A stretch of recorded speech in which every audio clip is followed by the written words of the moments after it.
예수님께서 이제 메시아로서 본격적인 사역을 시작을 하시면서 그러면 하나님의 아들로서 이 땅 가운데 하나님의 뜻을 이루고 구원을 이루는 일들에 굉장히 많은 사람들이 도와주면 좋을 텐데 또 협력하고 모여들고 하면 좋을 텐데 예수님의 메시아 사역이 강력하게 앞으로 나아가면 나아갈수록 그걸 가로막는 사람들이 있었습니다.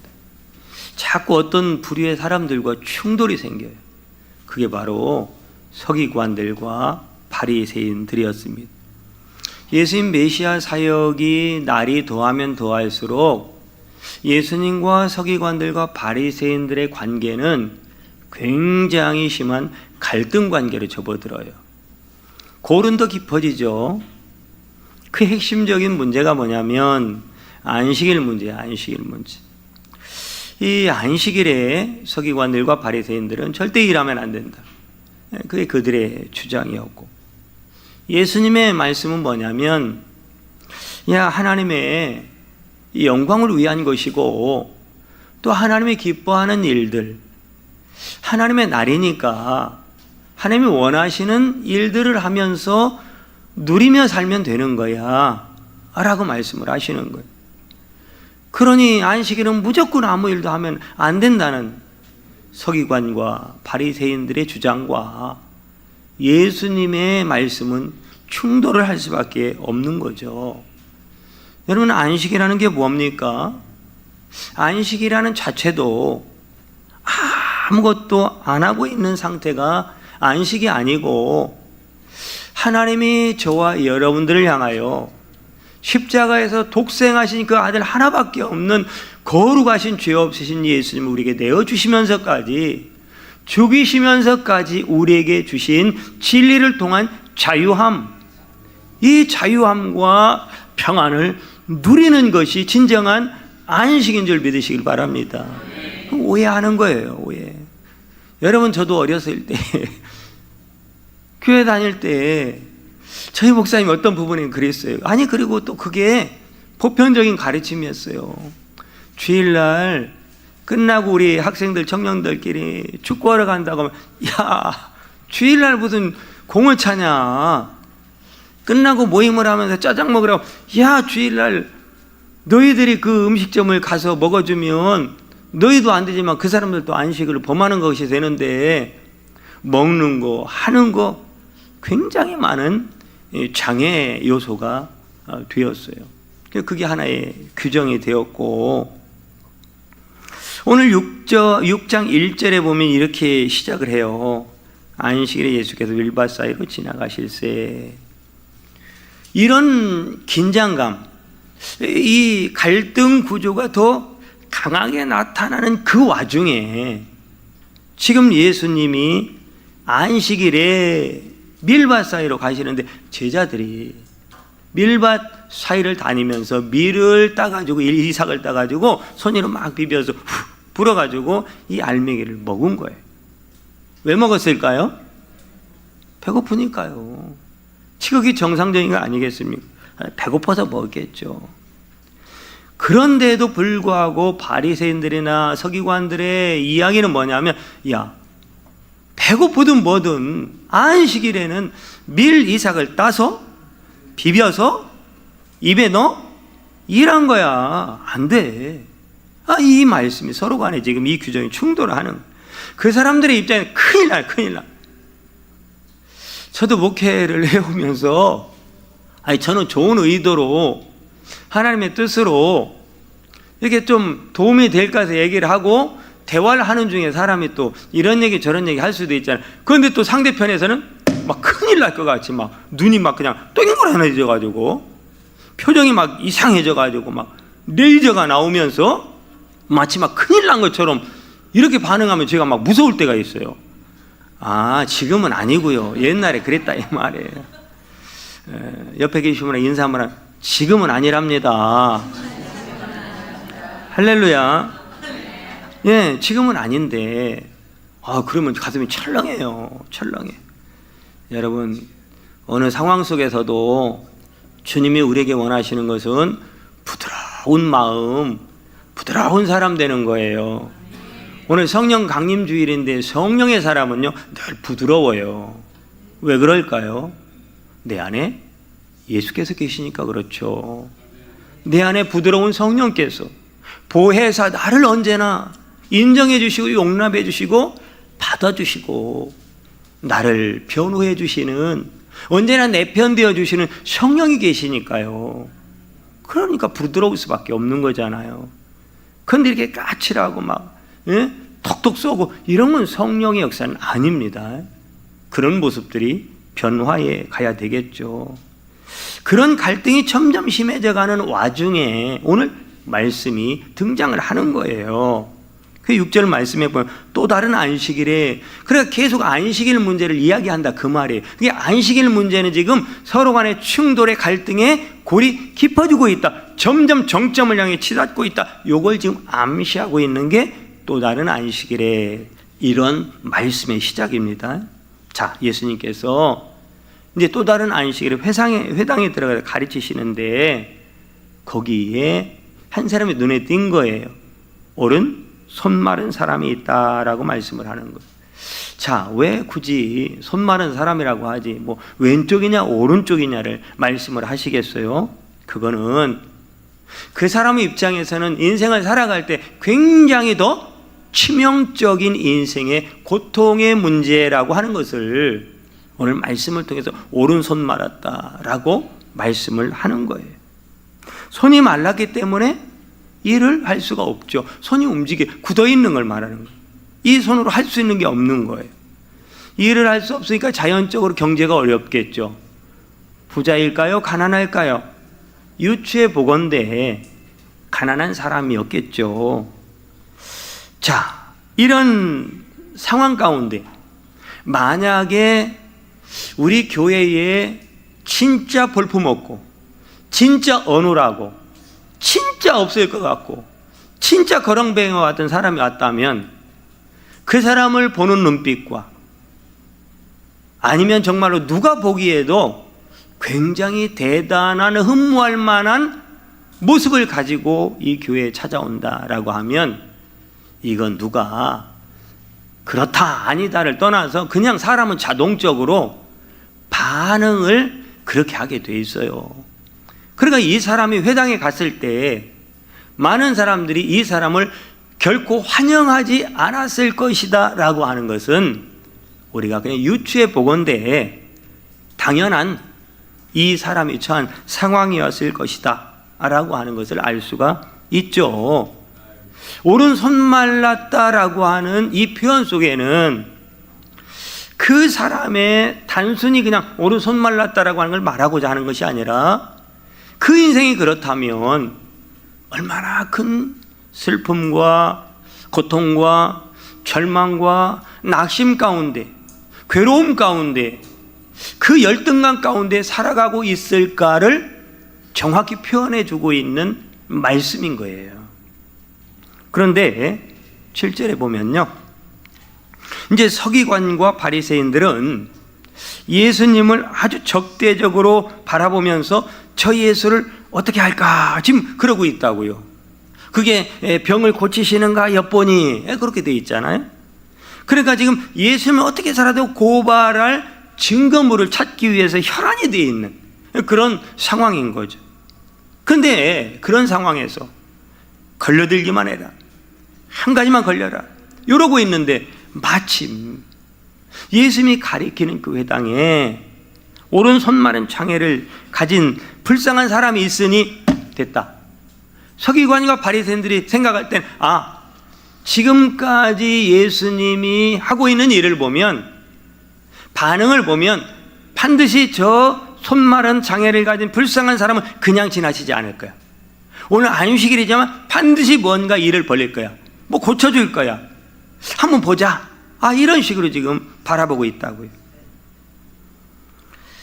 자, 유대인들은 안식일에요, 이게 구약에 있는 안식일에 나와 있는 하지 말아야 할 것들을 더해서 플러스해서 자기네들 나름대로 안식일에는 이것도 안 돼, 저것도 안 돼, 이것도 안 돼, 안식일에 하지 말아야 할 법을 스스로가 굉장히 많이 만들어 놨어요.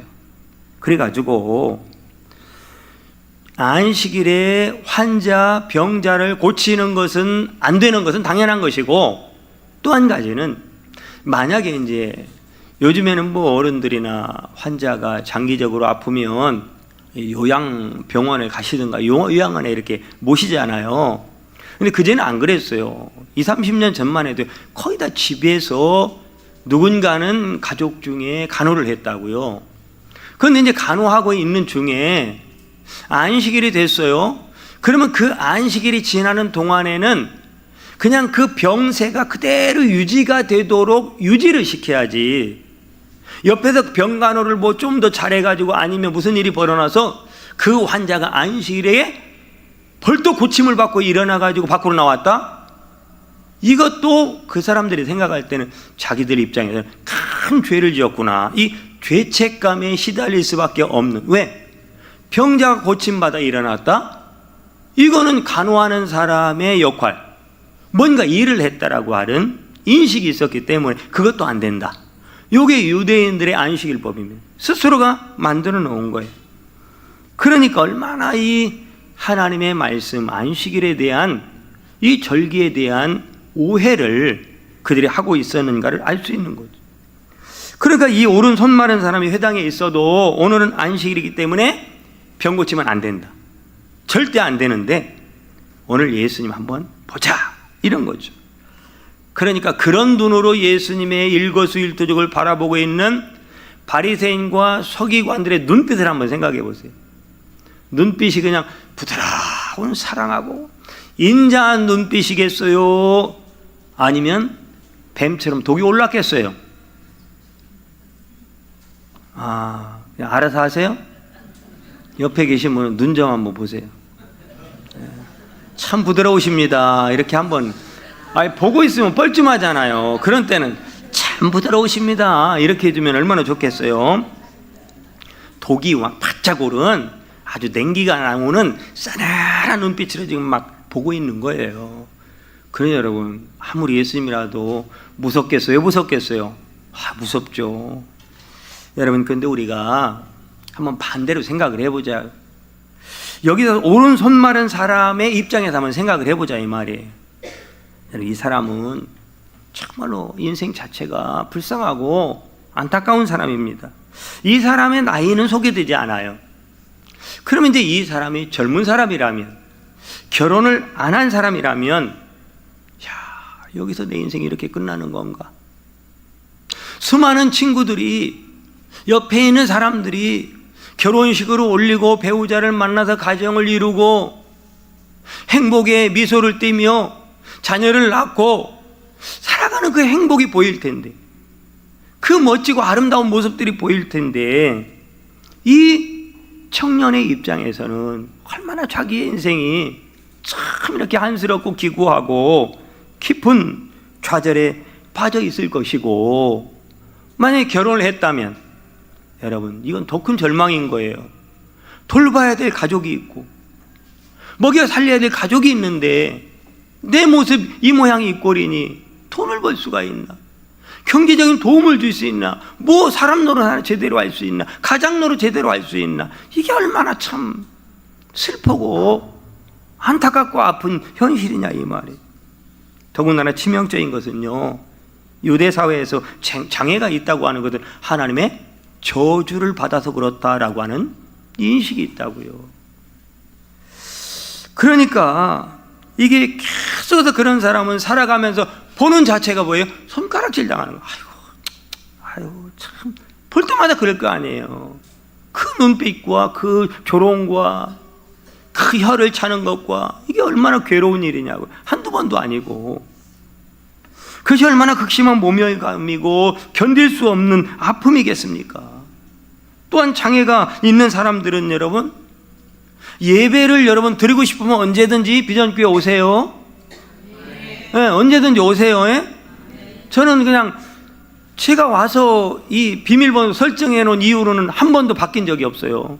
아무나 오라는 거예요.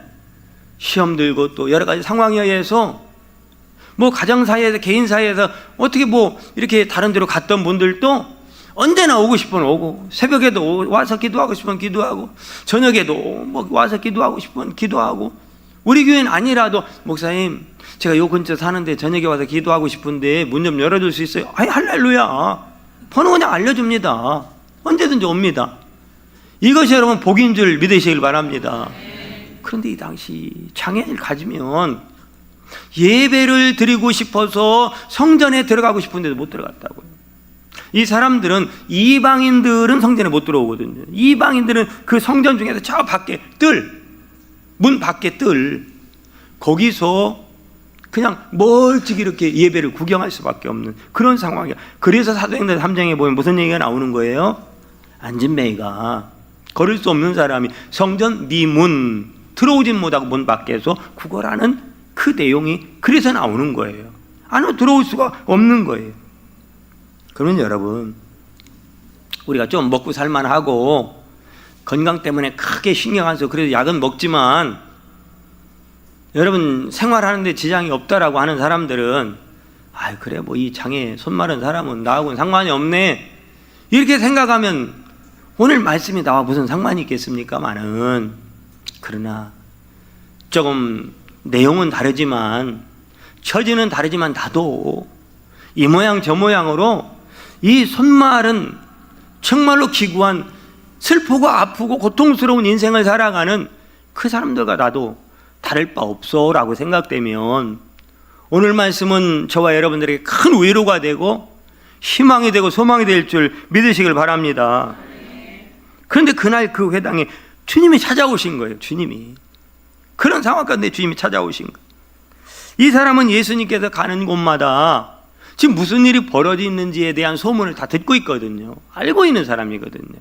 아, 예수님이 귀머거리를 듣게 했대, 고쳤대. 아예 앞을 보지 못하는 맹인도 고쳤대. 또한 나병 환자도 고쳤대. 안진뱅이도 일어났다는데 하면서 이런 놀라운 기적의 역사들을 듣고 있었다라고 하는 거죠. 예수님께서 제자들과 함께 지금 회당의 모습을 드러내는 순간, 그런 소문을 듣고 있던 차에 그 예수님이 지금 내 앞에 나타났다. 요때 할렐루야 집사님 어디 가셨어? 요때 할렐루야 하는 거죠. 자, 지금 예수님이 그런 내 절망적인 인생의 상황 가운데 깊은 낙심과 절망의 상황 가운데 예수님이 드디어 우리 비전교회 문을 열고 지금 딱 들어오셔서 눈이 마주쳤어.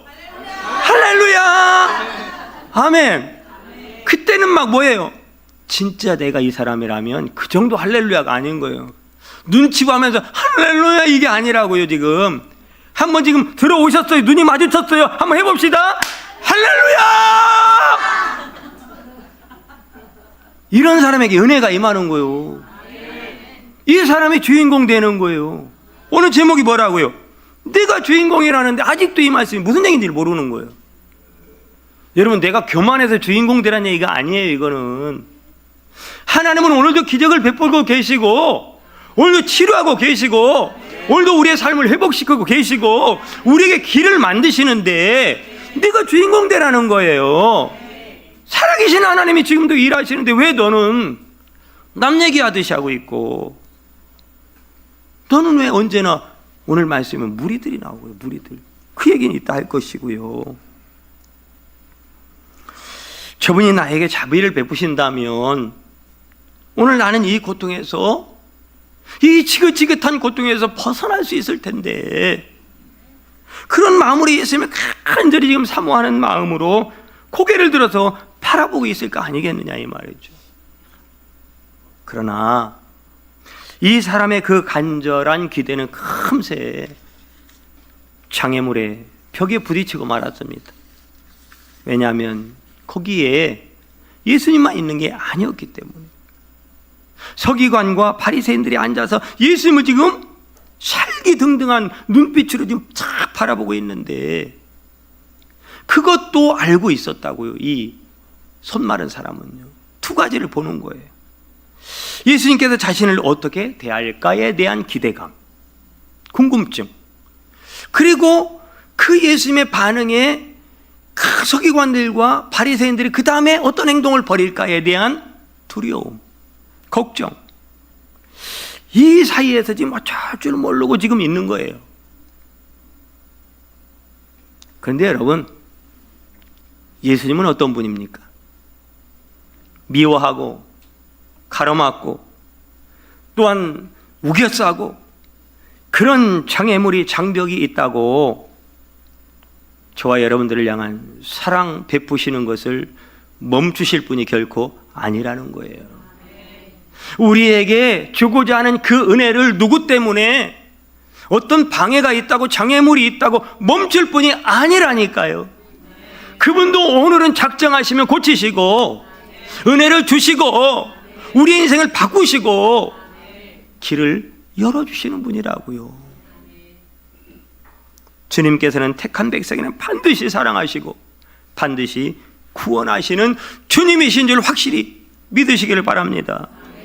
8절에 보니까요, 예수께서 그들의 생각을 아시고, 참 예수님은 다 아셨어요.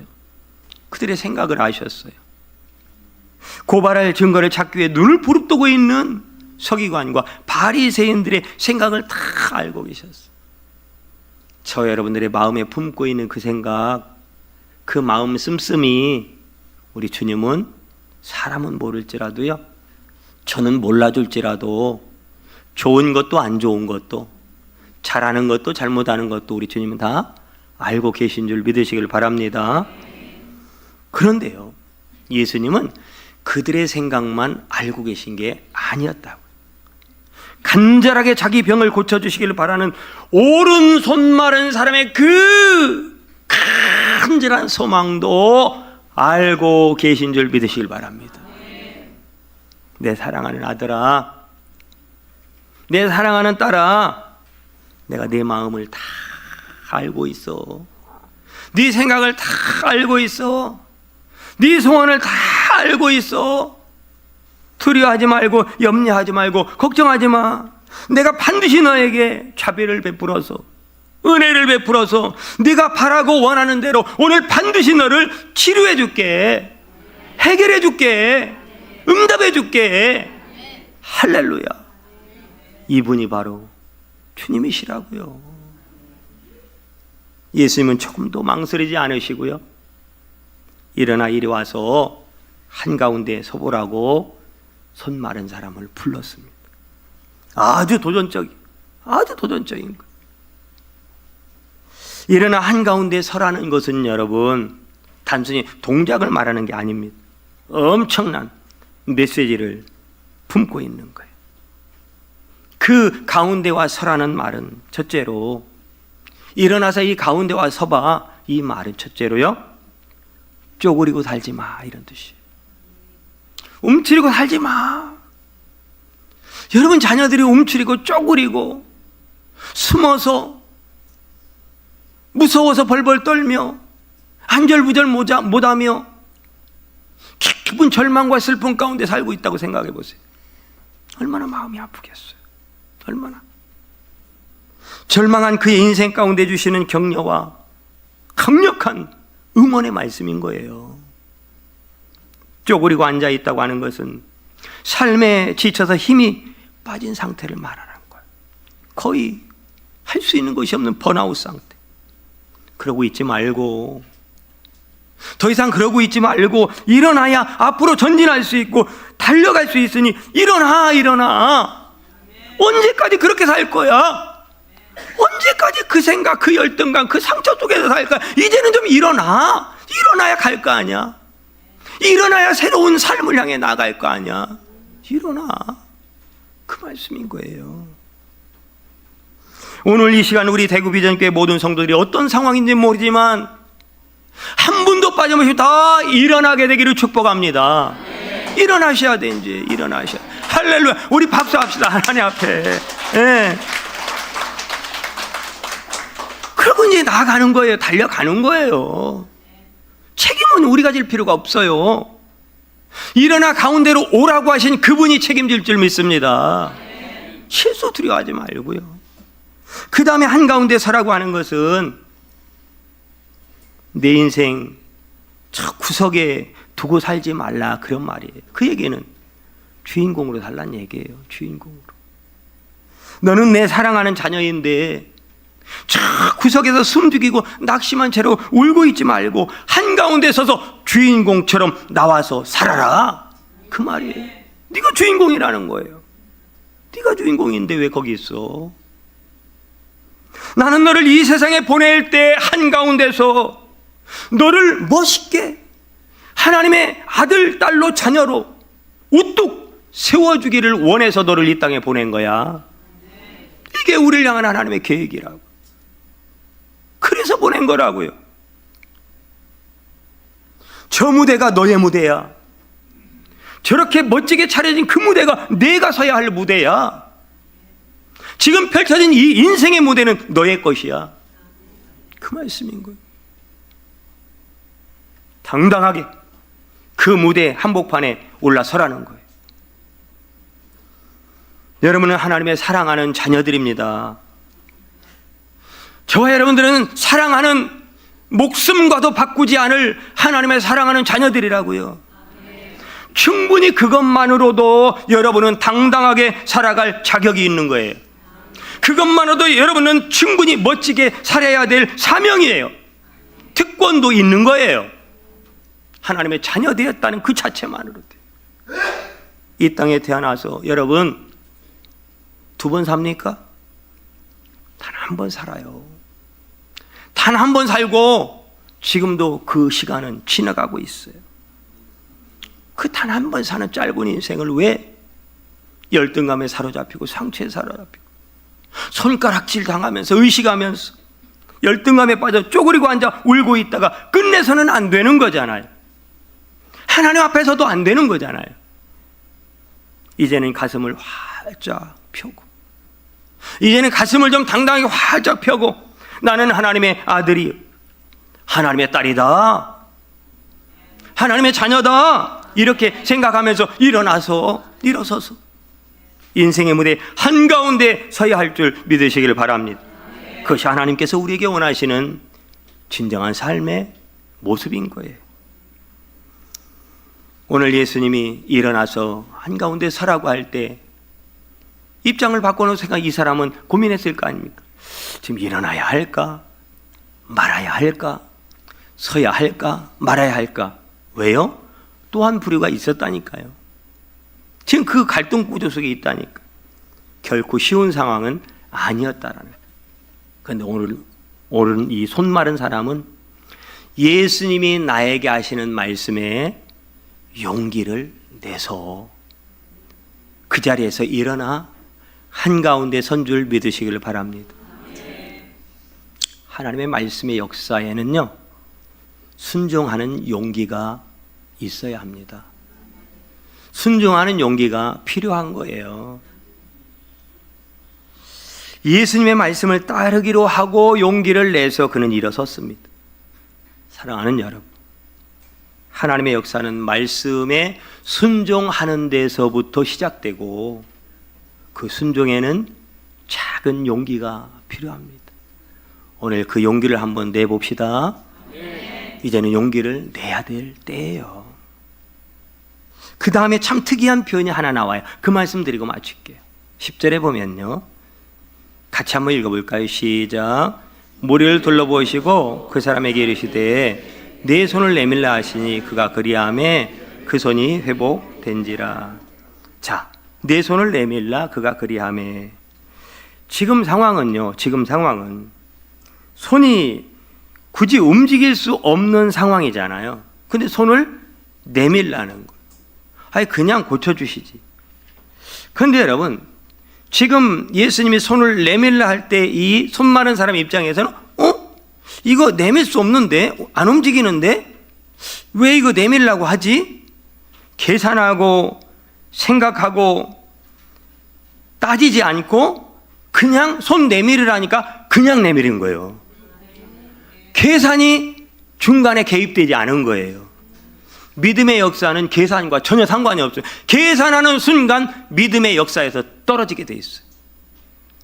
계산하는 순간 믿음의 역사를 경험할 수가 없습니다. 그냥 내밀라면 내밀는 거예요. 하라면 하는 거예요. 가라면 가는 거예요. 할렐루야.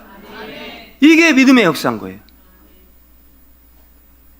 엄청난 역사가 일어났어요. 손이 펴진 줄 믿으시길 바랍니다. 이게 어떻게 펴져요? 안 펴지는 거거든요. 근데 그냥 이것저것 따지지 않고 손 내밀어, 예? 내밀었더니 그냥 펴져버린 거예요. 오늘 제가 하고 싶은 말씀 바로 이거예요. 10절 말씀에 보니까 앞부분에요, 무리를 어떻게 하시고 둘러보시고. 이 말씀이 없어도 전혀 문맥상이 이상하지 않습니다. 성경이 기록할 말씀이 많은데 굳이 이런 말씀을 여기다 넣을 필요가 없어요. 그런데 왜 굳이 이런 예수님의 태도, 둘러보시는 이 태도를 기록을 하고 있을까라고 하는 거예요. 예수님은요, 회당 안에 있는 사람들을 한 사람 한 사람 지금 둘러보면서 얼굴을 마주치고 있다 이 말이에요. 다 마주치고 있는 거예요. 여러분, 이게 무슨 메시지를 주기 위해서 그럴까? 예수님은 손 마른 사람만 보고 있는 게 아니에요. 손 마른 사람만 고쳐주길 원하는 게 아니라고요. 이 사람만 손 말았느냐? 이 사람만 장애가 있느냐? 이 사람만 힘드냐? 이 사람만 문제 있느냐? 아니라는 거예요. 우리는 늘 다른 사람만 쳐다보고 있는 거예요. 아이고 그 집에 그 집에, 아이고 이 집에 이 집에, 우리 큰 집에 큰 집에, 누구 교회에 누구 교회에, 딴 얘기만 하고 있는 거예요. 다 사람들이고 손 마른 사람만 쳐다보고 있는 거예요. 나는 뭐예요? 나는 뭐냐고요? 나는 오늘 예배 드리고 있는데 여러분, 나는 뭐냐 이 말이에요. 나는 이게 사실 기가 막힌 말씀이거든요. 둘러보시고 너희들도 손 마른 사람에게 베푸시는 예수님의 그 은혜가 필요한 사람들 아니냐 그 말이에요. 너도 그 은혜가 필요한 사람 아니야? 넌 그 은혜 필요 없어? 넌 그 은혜 없어도 살아? 그 얘기예요.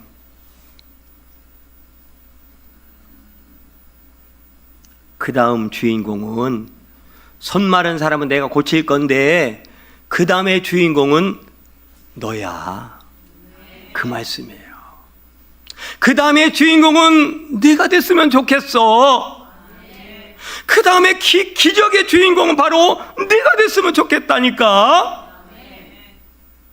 이게 바로 예수님의 말씀인 거예요. 따라서 합니다. 그 다음 주인공은 나야. 그 다음 주인공은 나야. 우리는 늘 신앙생활을 나의 예수님이 아니라 너와 예수님과의 관계로 생각하며 사는 거예요. 너와 예수님. 남 얘기는 잘하는 거예요. 너 그렇게 하면 안 돼. 너 그래서 안 되는 거야. 남 얘기는 잘해. 여러분, 지금도 수많은 기적과 응답과 역사가 일어나고 있는데 나는 그 속에 없고, 나는 거기서 쏙 빠져버리고 남 이야기만 하고 있는 거예요. 남 이야기만. 예수님은 그 순간에도 안타까운 그 무리들을 자신의 그 은혜, 사랑의 품 안으로 끌어들여서 그들의 인생도 세워주고 싶은 거예요. 그 인생의 무대 한복판의 주인공으로 세워주고 싶은 거예요. 축복하고 싶은 거예요. 예수님은 그 자리에서 손 마른 사람을 즉시 고쳐주시고 회복시켜 주셨습니다. 그 모습을 보고 서기관들과 바리새인들 살기와 등등해서 그 자리를 떠나가고, 이제 누구만 남았을까요? 오늘요, 무리들만 남은 거예요. 고침받은 손 말랐던 사람을 뭐 했을까요? 그 무리들은 축하했을 거 아니에요? 와, 잘됐다. 와, 놀라운 기적이다. 야, 예수님이 너를 얼마나 사랑하는지. 와, 우리 이 기쁨을 함께 누리자. 그러면 서로 막 축하하면서 막 축복하며 기쁨을 누리지 않았겠습니까? 여러분, 많은 사람들이 함께 교회를 오고 예배를 드리지만 모두가 은혜를 받는 것은 아닙니다. 그러나 여러분, 그 중에 어떤 한 분은, 어떤 두 분은 그 한 번의 예배 때문에 오늘 오른 손 마른 사람이 손을 펴는 것과 같은 인생을 통째로 바꾸는 은혜가 있는 줄 믿으시길 바랍니다. 인생의 전환점이 된다.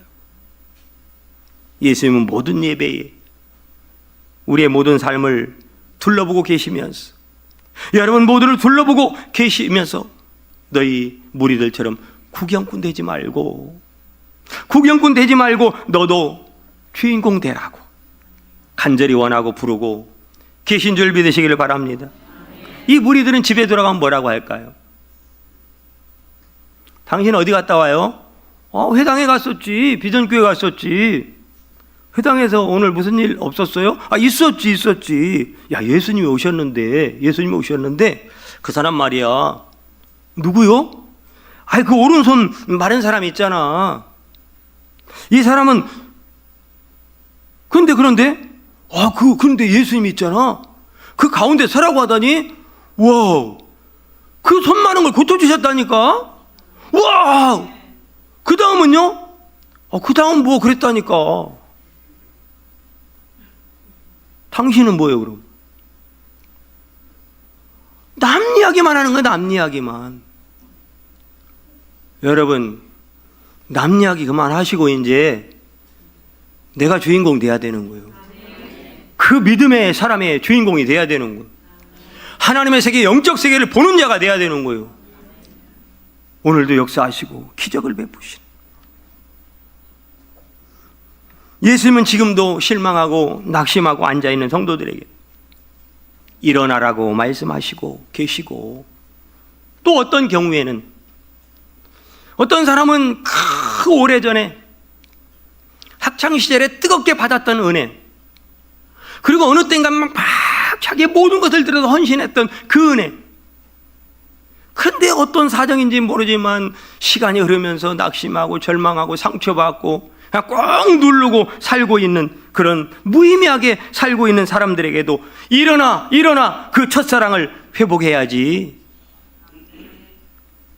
하나님이 주신 축복 속에서 또한 교만해져 있는 성도들에게는 너 왜 교만해졌느냐? 너 뭐 때문에 교만해진 거야? 네가 그렇게 잘 된 거야? 하나님이 내가 준 거잖아. 겸손해. 각자 형편에 따라 주님은 둘러보시면서 하시는 말씀이 달라요.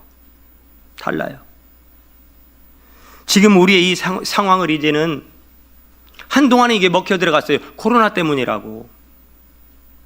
코로나 때문에 교회가 이래, 코로나 때문에 나라가 이래, 코로나 때문에 경제가 이래, 코로나 때문에 어쩔 수 없어, 코로나 때문에 내 사업이 그렇고, 코로나 때문에 우리 가정이, 우리 자녀들이 그럴 수밖에 없었어 라고 핑계를 대도 먹혀 들어갔습니다. 그러나요, 여러분, 코로나 때문이 아닙니다. 여러분, 하나님의 사랑은, 은혜는 서기관과 바리새인들이 설기등등한 노로로 장애물이 되어서 그들을 방해하고 가로막는 큰 벽으로 다가온다 할지라도 하나님은 여전히 상관없이 하나님의 은혜 줄 자에게 은혜를 베풀고 계시다라는 사실이에요. 코로나는 장벽 아무것도 아니에요. 앞으로 더 큰 장벽이 여러분 앞에 놓인다 할지라도 아무것도 아니에요. 하나님은 오주 만물의 크고 크시고 주인 되시는 창조주 하나님이시에요. 그분은 못할 것이 없는 분이에요. 코로나 때문에 못하고 다른 것 때문에 못하실 분이 아니다, 이 말이에요. 더 이상 애써서 그 상황을 회피하지 말고, 그 예수님의 시선을 어떤 사람은 때로는 따뜻하게 느끼면서 어떤 사람은 따갑게 느끼셔야 돼. 어떤 사람은 따뜻하게 느껴야 되지만 어떤 사람은 따갑게 느끼셔야 돼. 목사된 저는 따갑게 느껴야 돼요. 직분자된 하나님이 먼저 세운 자들은 따갑게 느끼셔야 돼. 그 은혜를 주었음에도 불구하고 오늘도 우리는 여전히 손 마른 사람처럼 주저앉아 있다면 따갑게 느끼셔야 돼. 그러나 정말로 힘이 없고 연약해서 주저앉아 있는 사람에게는 따뜻하게 느끼셔야 되고, 일어나는 건 똑같아요. 첫사랑으로 일어나듯, 한가운데 절망한 자가 새로운 소망 가운데 일어나듯 똑같은 거예요. 다시 우리 주님의 말씀을 들었으니 이 사람처럼 따지지 않고 그 말씀에 순종했던 것처럼 오늘도 들려주신 이 말씀 앞에 우리가 순종해서 다시 일어나 한가운데 서서 정말로 혼란스러운 이 시기에 다 깨어서 더 뜨겁게 더 은혜를 갈망하면서 더 열정적으로 부르짖어 기도하고 더 열심히 주님 앞에 달려나와서 다시 이 세상에서 하나님의 우뚝 선 존귀한 주인공으로 살아가는 저 여러분 되시기를 축복합니다. 기도합니다. 하나님, 이 놀라운 은혜를 오늘 사랑하는 성도들과 함께 말씀을 듣는 모든 자들에게 축복하여 그대로 되는 역사로 함께하여 주시옵소서. 예수님의 이름으로 기도드립니다. 아멘.